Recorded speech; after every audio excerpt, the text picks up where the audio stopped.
السلام علیکم ورحمۃ اللہ وبرکاتہ۔ امید ہے ناظرین کرام آپ خیریت سے ہوں۔ ناظرین کرام، لوگوں کے درمیان فاتحہ خوانی کے بہت سارے طریقے رائج ہیں۔ کوئی کھانا سامنے رکھ کر کے فاتحہ پڑھتا ہے، کوئی مٹھائی پر فاتحہ پڑھتا ہے، اور کوئی مکمل کھانے میں سے تھوڑا سا کھانا نکال کر کے اس کے اوپر فاتحہ پڑھتا ہے۔ فاتحہ پڑھنے کا شریعت میں کیا طریقہ ہے وہی آپ کے سامنے میں پیش کر رہا ہوں۔ تو اس سلسلے میں آپ کے سامنے دو مختصر فتوے پیش کر رہا ہوں۔ پہلا فتویٰ جامعہ علوم اسلامیہ علامہ محمد یوسف بن نوری ٹاؤن کا ہے، دوسرا فتویٰ مادر علمی دارالعلوم دیوبند کا ہے۔ اس سے پہلے آپ سے گزارش ہے کہ اگر آپ نے ابھی تک ہمارا چینل سبسکرائب نہیں کیا ہے تو سبسکرائب کر لیجیے گا، اور ویڈیو کو سننے اور دیکھنے کے بعد دوسرے حضرات تک بھی شیئر فرما دیجیے گا۔ تو چلیے پہلے جامعہ کا فتویٰ دیکھ لیتے ہیں۔ جامعہ علوم اسلامیہ سے کسی نے سوال پوچھا، صاحب مزار پر فاتحہ کیسے پڑھیں اور کیا کیا پڑھیں؟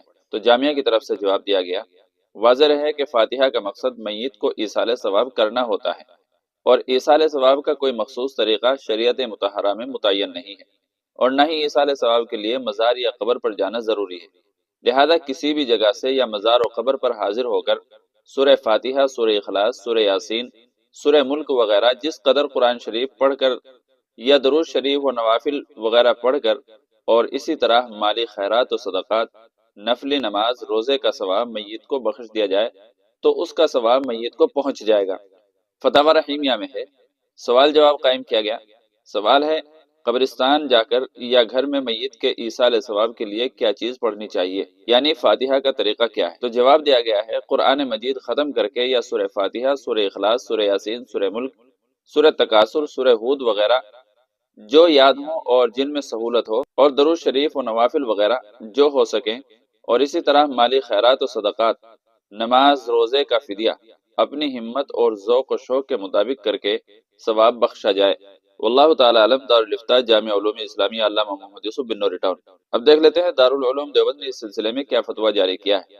چنانچہ سائل نے دارالعلوم دیوبند سے سوال کیا، فاتحہ پڑھنے کا صحیح طریقہ کیا ہے؟ کیا کسی کھانے، مٹھائی، شربت وغیرہ پر فاتحہ پڑھا جا سکتا ہے؟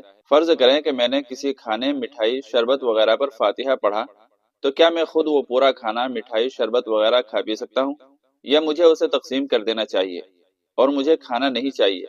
کیا فاتحہ پڑھے ہوئے کھانے کو تقسیم کرنا باعث ثواب ہے؟ تو دارالعلوم دیوبند کی طرف سے کیا جواب دیا گیا ہے وہ بھی ملاحظہ فرما لیں۔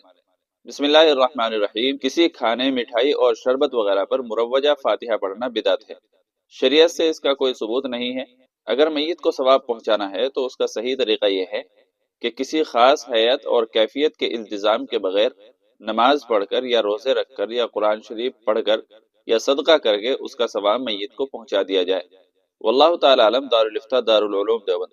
تو ناظرین کرام، دونوں فتاوی کو سننے کے بعد مجھے امید ہے کہ آپ مسئلے کو اچھی طرح سمجھ گئے ہوں گے۔